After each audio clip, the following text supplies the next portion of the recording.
Madeline by Ludwig Bemelmans. The theme of this book is to be thankful for what you have and to not want what other people have. In an old house in Paris that was covered in vines lived 12 little girls in 2 straight lines. In 2 straight lines they broke their bread and brushed their teeth and went to bed. They smiled at the good and frowned at the bad, and sometimes they were very sad. They left the house at 9:30 in 2 straight lines, in rain or shine. The smallest one was Madeline. She was not afraid of mice. She loved winter, snow, and ice.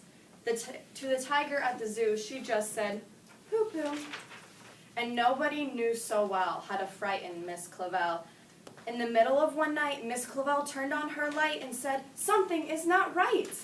Little Madeline sat in her bed and cried and cried. Her eyes were red. And soon after Dr. Cohn came, he rushed out to the phone. He dialed Danton 106. "Nurse," he said, "it's an appendix."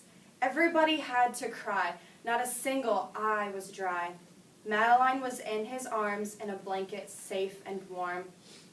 In a car with the red light, they drove out into the night. Madeline woke up 2 hours later in a room with flowers. Madeline soon ate and drank, and on her bed there was a crank and a crack on the ceiling that had a habit of sometimes looking like a rabbit.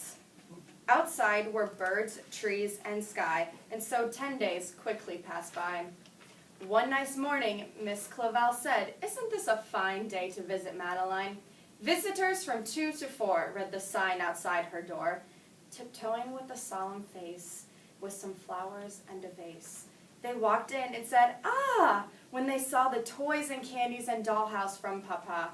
But the biggest surprise by far, on her stomach, there was a scar.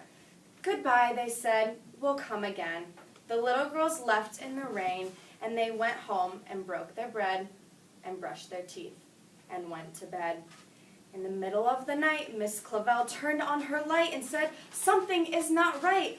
And afraid of a disaster, Miss Clavel ran faster and faster, and she said, "Please, children, do tell me what is troubling you." All the little girls cried, "Boo-hoo, we want to have our appendix out too." "Good night, little girls. Thank the Lord that you are well. Now go to sleep," said Miss Clavel. She turned out the light, closed the door, and that's all there is. There isn't anymore.